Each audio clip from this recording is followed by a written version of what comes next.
Today's shir, after wishing everyone Shavua Tov, is on Daf Kuf Hey, and we'll begin with Rabbi Chananya. Rav Chananya is on the third line down from the top of the Amud, Kuf Hey Amud Aleph.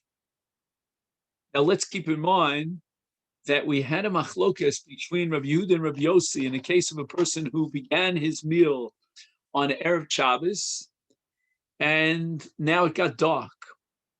Rabbi Yehuda says he's got to stop his meal, terminate his meal, akiras hashulchan, and he'll start a new meal with kiddush.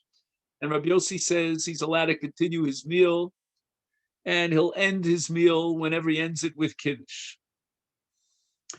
Now, if you remember, Shmuel had come up with a third shita.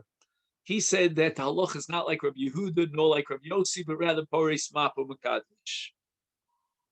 The Gemara now tells us a story with regard to a person who started his Suda on Erev Shabbos and Kiddush Alav Hayom. It became dark.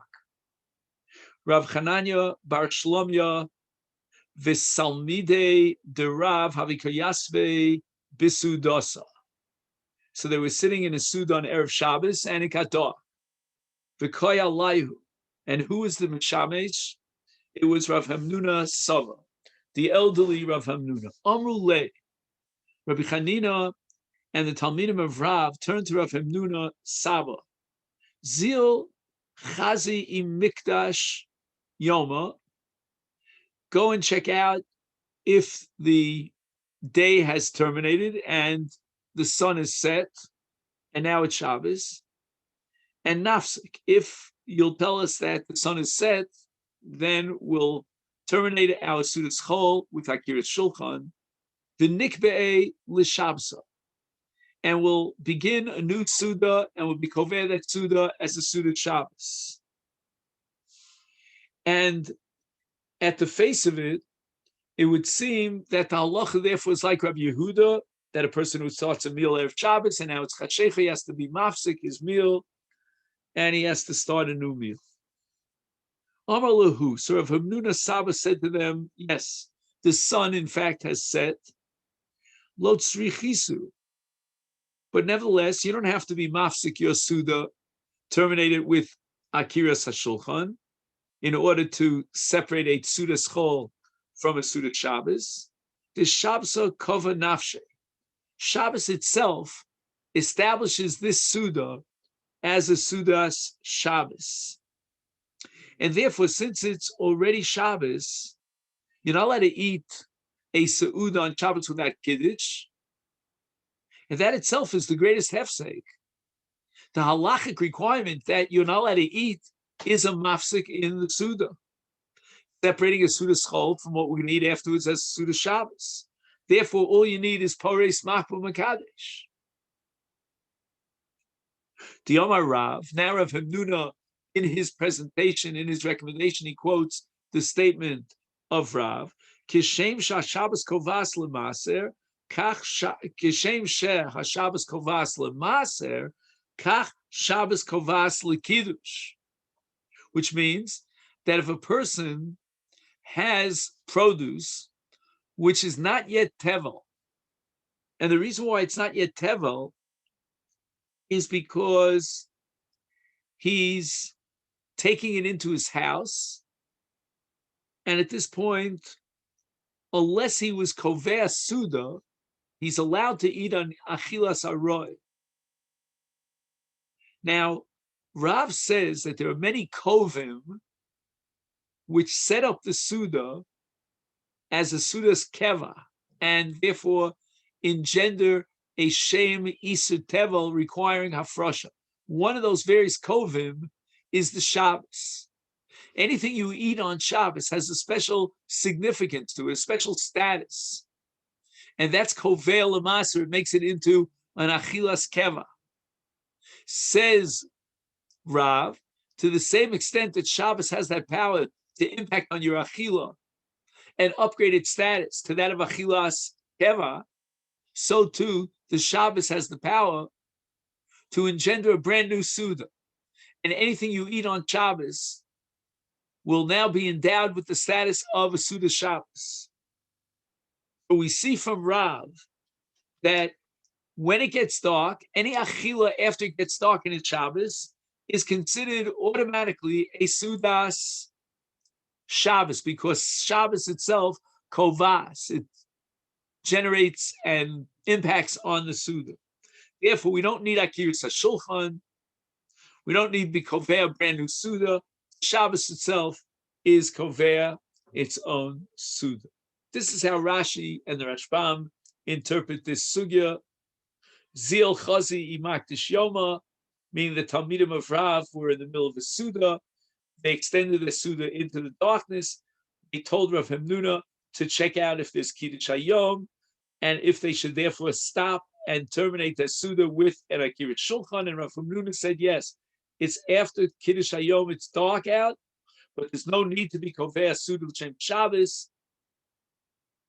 And all we need is that Shabbos itself is Kovas Li Atzma, even without Akirat HaShulchan, just as we saw that Shabbos is Kovas L'Maser, and sets up during a weekday an Achilas Haroy, which normally would be mutter, into an Achilas Keva. That's the power of Shabbos. Rabbi Hananel and the Rif have a different interpretation of this Gemara, and their girsa is a little bit different. Omrulei Zil Ayin Inoga Yoma. And the Rif, as the Ramban explains the Rif, interprets meaning there was no suffix at all if they need Akiras Shulchan in order to be Kovea Suda Shabbos. That for sure would be sufficient.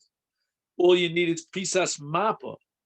But the entire discussion here was that they were of the opinion that you don't need to be mafsik to Mikadesh until it gets dark, absolutely dark, which means Teisa Kochavim. They sent out Rav Hemnuna, according to the Rif, to check out if it's already Laila Gomor after Teisa Kochavim. Rav Hemnuna said, you don't need that. Shabbos is Koves Liatma even during Ben Hashmashas. And that's true even in the case of Maser, that Shabbos is Kovas LaMaser, converting and transforming an Achilas Aroy into an Achilas Keva, even before Tseis HaKochav, because people generally eat their pas before Tseis HaKochavim, as the Gemara says at the beginning of Masechet Brachos. So once it's Kiddush Hayom, it's considered a separate Suda, and that's as far as Shabbos is concerned, just like we saw that once the Shkia Sachama, even though it's before Tseis HaKochavim, it's Ben Hashmashos, nevertheless, that's Kovas Lamas. Over Mine, the Gemara says that from the words of Rav, the Talmidim thought ki hechi de kava lekiddush, ach kava lavdola. Once we've come to the conclusion, according to Rav, that Shabbos kovas l'seuda Shabbos, such that now he has to recite Kiddush. And so too, the Talmidim thought we could, by analogy, derive the conclusion that if they were eating on Shabbos and now it's Lila of Motzi Shabbos, they're not allowed to continue to eat their Suda until they may recite Havdalah. Amar lehu Rav Amram, hachi amar Rav l'kiddush kovas v'lo Havdalah kovas. Shabbos is relevant to set up and generate a Sudas Shabbos, and therefore Friday afternoon, if they started the Suda during the weekday, they can convert that very Suda, and Shabbos itself will convert that Suda into a Suda Shabbos. However, with regard to a Suda Shabbos that spills into Motzei Shabbos, no. That Suda that they began to eat on Shabbos when it was still light out,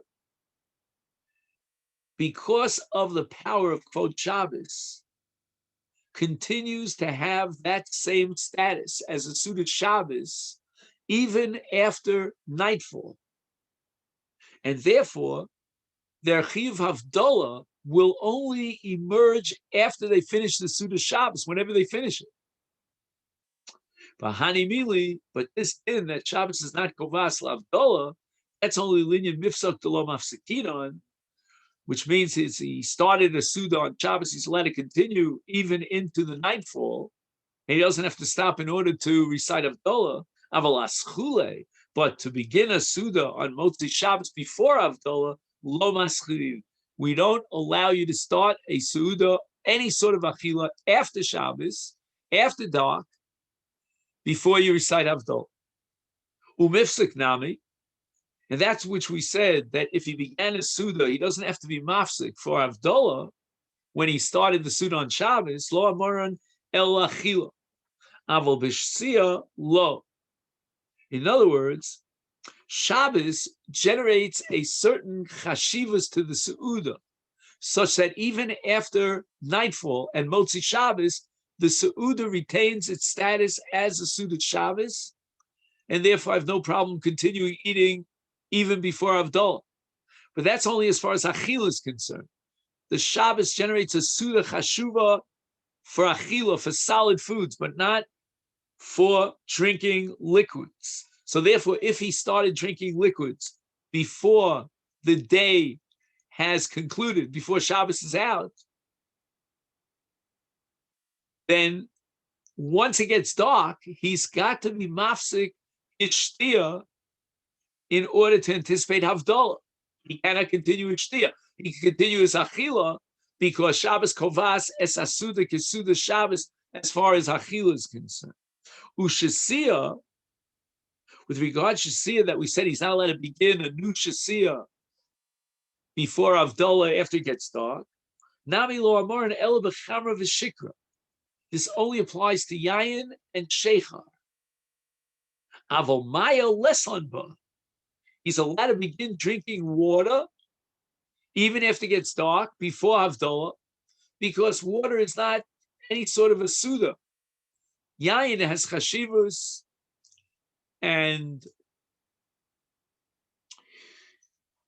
Sheikhar, which is beer, has chashivas to it. To start drinking before Havdalah, as if to say you're creating a Suda Shabbos when it's chol, that we're not allowed to do. Upliga de Rav Huna, this din that you're allowed to drink water, before Havdalah, meets with a dissenting opinion of Rav Huna. The Rav Huna Chazil Ahu Gavra, Rav Huna saw a person, the Shosamaya, he was drinking water on Motzi Shabbos before Havdalah. Amalei Rav Huna said to that person, Lo Mistafei Mar, aren't you afraid? Me askara, from a very serious and a very dangerous disease that affects the throat. The Tanim B'Shmei de Rabbi Akiva, we have a bais in the name of Rabbi Akiva called Atoim Klub Kodem Chiyavdil. Anyone who eats or tastes any food after Shabbos is out, before Havdalah, if it's not within the framework of a Suda, then he will be punished with Misas Askara. So Rav Huna holds that even as far as Mayim is concerned, you're not allowed to drink water after Shabbos ends, before Havdalah. Rabbanan to be Rav Ashi, lo kapti amai. However, the Talmidim in the Beis Medrash of Rav Ashi, they weren't careful. They weren't inhibited about drinking water after Shabbos before Havdalah. According to their opinion, it's mutter. Now, as far as Kiddush is concerned, we don't allow even drinking water before Kiddush, but now we're talking before Havdalah. Boy minei Ravina me Rav Nachman bar Yitzchak. Mishalo Kiddush be'erev Shabbos ma'u she'ikadosh v'holei kol yom kula. If a person, for whatever reason, did not recite Kiddush on Friday night, is he allowed to recite Kiddush and fulfill that mitzvah during the course of Shabbos until Shabbos ends? Amalei Rav Nachbar Yitzchak responds to Ravina and he says, Mira Amri b'nei Rabbi Chia, Mishalo hivdil b'motzi Shabbos, mavdil v'holei kol Shabbos kulo, which means that we give you Sunday, Monday, and Tuesday of the following week to make up for Havdalah if you didn't recite Havdalah Motzi Shabbos. Is Ochanami, let's apply the same reasoning as far as Kiddush is concerned. Michlo Kiddush be'erev Shabbos, Mekadosh v'holech kol yom kulo. to the same extent that we say Havdalah spills over to the first 3 days of the week following Motzi Shabbos, because that's where Shabbos spills over, then as far as Kiddush is concerned, the chiyuv of Kiddush should spill over and should encompass the entire day of Shabbos. Eisvei Ravina asks Rav Nachman Bar Yitzchak, we have a brayso that says Leile Shabbos, V'Leile Yontif, Yesh Behem Kiddush Alakos, V'Yesh Bohen Haskara, V'Birkas HaMazon.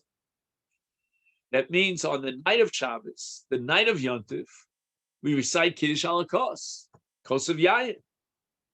And we're going to mention the day, whether it be Ritzei in the case of a Sudat Shabbos, mentioning the day of Shabbos, or on Yontif Yalav Yovo to mention the day of Yontif in Birkas HaMazon. Shabbos v'Yontif, ein b'hem Kedusha alakos, v'yesh b'hem askara, v'Birkas HaMazon. So what does this mean? How do we interpret these words of the Brisa that Shabbos and Yontif have no Kiddush alakos? Isal kedait of Mishlo Kiddush Berev Shabbos. Mekadesh v'oli kol yom kulo is Shabbos v'Yontif nami mishkachas le'yesh b'hem Kiddush alakos. Why does this Brisa completely exclude the possibility that you'd be reciting Kiddush alakos on the day of Shabbos, so the day of Yontif? Why not imagine a scenario in which he failed for whatever reason to recite Kiddush on Friday night or night of Yontif? He will recite Kiddush the whole day. And therefore, the Brisa is jumping the gun by making this generalization that there's no Kiddush alakos during the day of Shabbos, during the day of Yontif. Mishkachas lehu diyesh b'hem Kiddush alakos di'lo kodesh mi'urta b'kadish l'machar. And therefore, the Gemara, Ravina asks Rav Nachman, how could it be that you say to Rav Nachman in the name of B'nai Rabbi Chia that you could be Makadesh Kol Yom Kula? Just like you could be Mavdil way into the week, to the new week. Amalei Rav Nachman Yitzchak responds, he says, you have no proof from this Brisa. You assume from the Brisa that there's no possibility whatsoever of Kiddush during the day. However, the Elok Tani, if the Tana doesn't say in the Brisa something that's rare, in other words, an occasion in which he didn't recite Kiddush at night, is therefore you derive the conclusion that the Brisa would exclude a possibility of Kiddush by Yom when he left out Kiddush by Laila. The Brisa is not interested in addressing a wild and unusual scenario. But Enochinamic, it could be the Brisa would agree that in event that you forgot and omitted of Kiddush on Friday night, you have the entire day to make it up. Esvei, now Ravina asks Rav Nachman Bar Yitzchak, we have a Brisa that says Kvod Hayom Kvod Halayla, Kvod Hayom Kodem. If let's say he only has enough wine, or for that matter, Minei Megadim, that would be enough for one Suda, then because of the covet for the day, he should leave the wine and these Megadim for the Yom of Shabbos. Kvod Hayom Adif. If Elo Ela Kos Echad, let's say he only has one kos of Kiddush, Omer Olav, on the night of Shabbos, and here we're turning to Daf Kuf Heyom and Beis, is Kiddush Hayom. He should recite Kiddush al Akos Balayla, and Olav, he should recite Kiddush Olav to Kos Shalom Balayla Makash Yom. He should recite it at night and not wait till the next morning. Why? Kiddush Hayom, the Kiddush of Friday night, is more important Kodem L'Kvod Hayom. So you have a choice in between Kvod Hayom and Kiddush Balayla, and we prefer Kiddush Balayla that trumps Kiddush Bayom. V'yam Isa, if you're going to tell me that if you didn't make Kiddush at night, you can make Kiddush the whole day long, is Livshike ad lemachar. Why doesn't he just leave the coast until tomorrow and kill two birds with one stone? He'll have the mitzvah of Kiddush, as you say that he can be Makash the entire day, and he'll have the Kvod Hayom Adif, the Liavin Beit Tarte. It's always good to get two rather than one. Amalei, so Rav Nachman responds to Ravina, even in the case of somebody who wasn't Makadish Balaila, that he could be Makadish during the day, nevertheless, Chaviva, mitzvah b'shaita.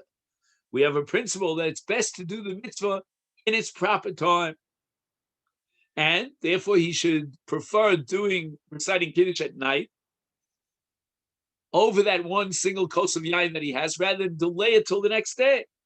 Even though tomorrow he could be Makayim the mitzvah of Kiddush, but it would be lacking in that element of Chaviva mitzvah b'shaita.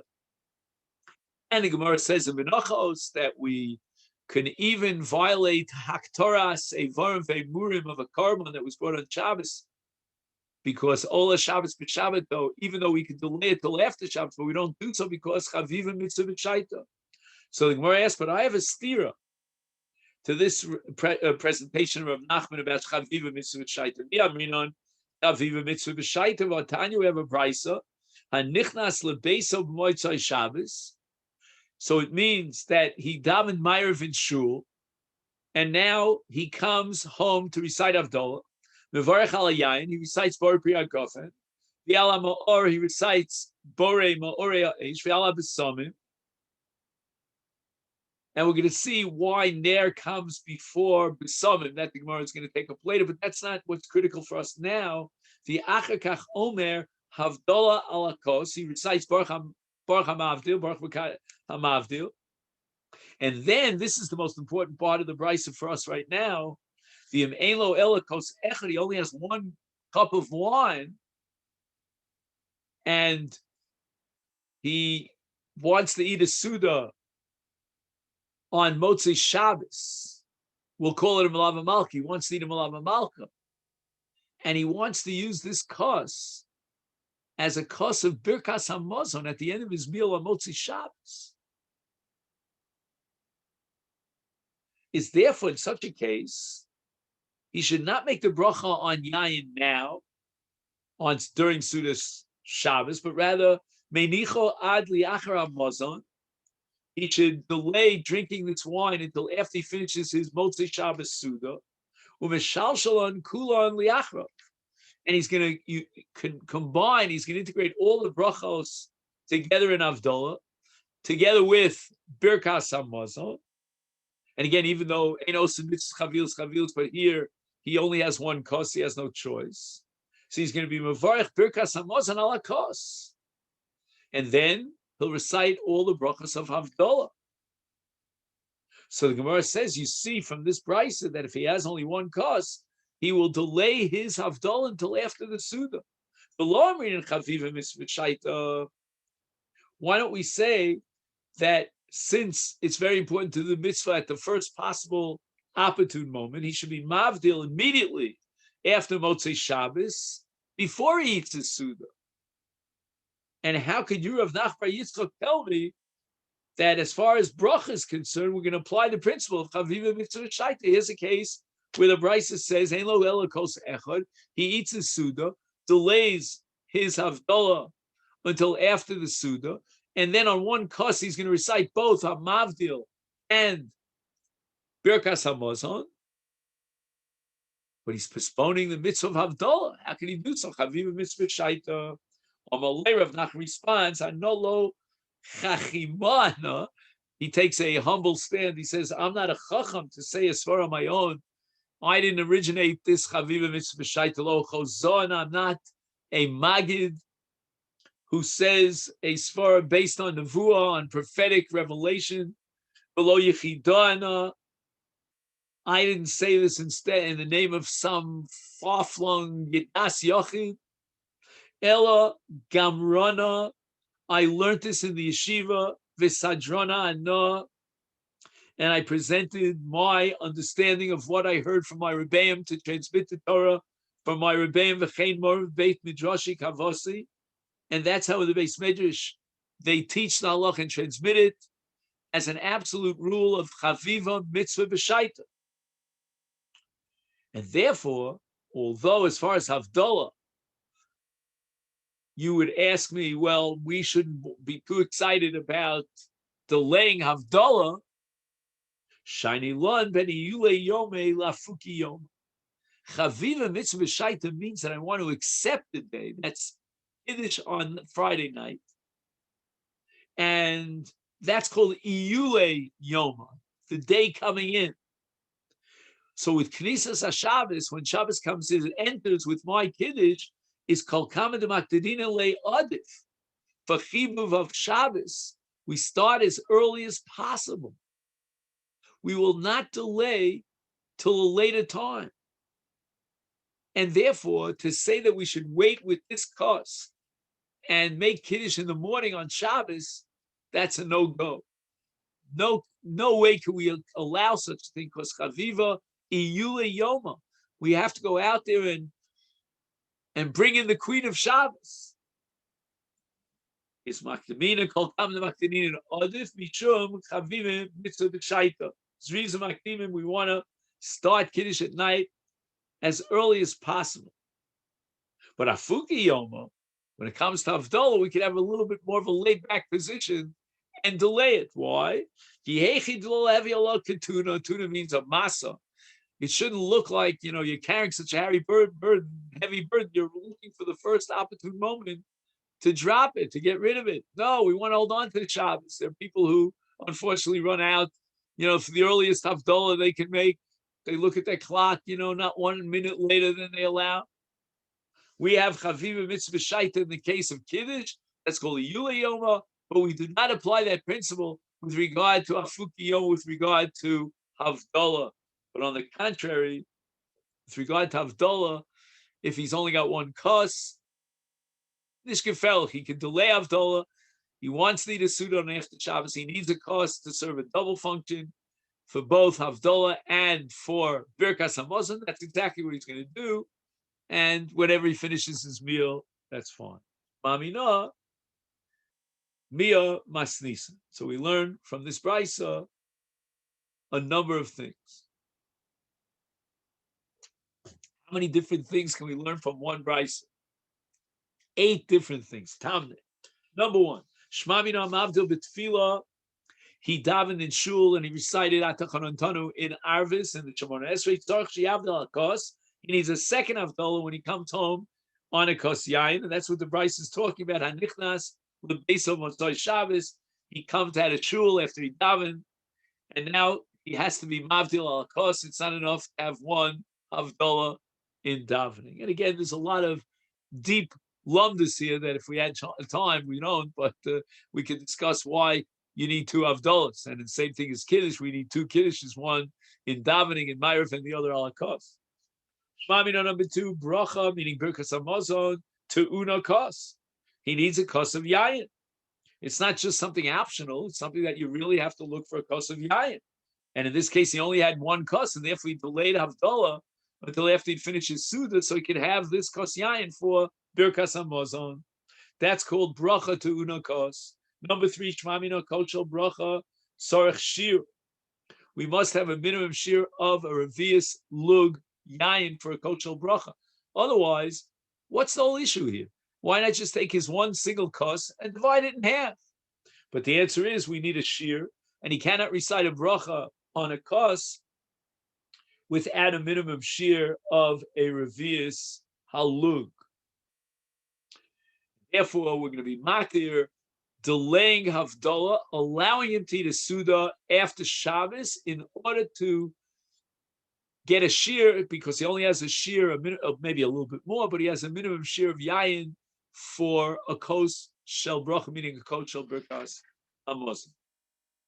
Shmamina. Now we're up to the 4th derivation for this price. Hamavarich tzarich sheyito.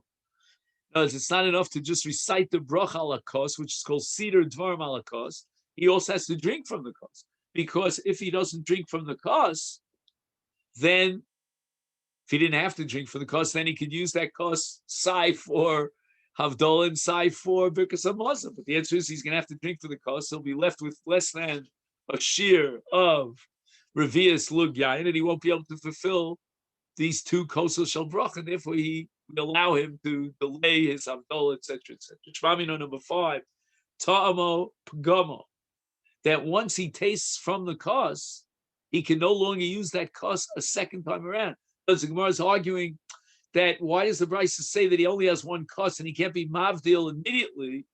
Why not be mavdil immediately and he'll drink whatever minimum amount he has to drink from the kos. But again, the kos has a little bit more than a revius, and he'll have now still a revius for a Birkas Hamazon kos. Ushmamina ta'am mavdil. From the Bryce, it seems that even though he was toem and he had to do so after Shabbos in order to set up his suit of Shabbos, nevertheless, mavdil, he can still recite Havdalah. And there's another shita that we'll see later on that once he eats, he has to postpone his Havdalah till the next day. Here we're on Kuvav Amid Aleph, Ushmamina, Omer Shtei Kedushas Al Kos Echad, that if need be, he only has one kos, he will recite both Birkas Hamazon and Havdalah on the same kos, even though normally we don't do so because of Chavilos. And finally, the eighth nafkamina is Shmamina Beit Shammai Hi V'Aliba de Rabbi Yehuda. That Rabbi Yehuda explained Beit Shammai is holding that Ner comes before Besomim. Beis Hillel holds just the opposite. Besomim comes before Ner. Here we see the accepted custom in this brisa was like Beit Shammai, the way Rabbi Yehuda interpreted Beit Shammai. And finally, Rav Ashi Omar, Tomo Pagama V'Koshel Bracha Tzorchir Chada Milsi. Your counting of 8 is really not accurate. It's only 7 because you beefed it up by counting Tomo Pagamo and Kos Shel Bracha Tzorchir as 2 separate countings in the 8 derivations when it's really one and the same. Hachi Komar. This is what you should derive from the Bryce. My time on Tomo Pagamo. Why is it that if he drinks from the kos, he won't be able to use that kos a second time around for Birkas Hamazon? The answer is Mishum de Koshel Bracha Tzarach Shir.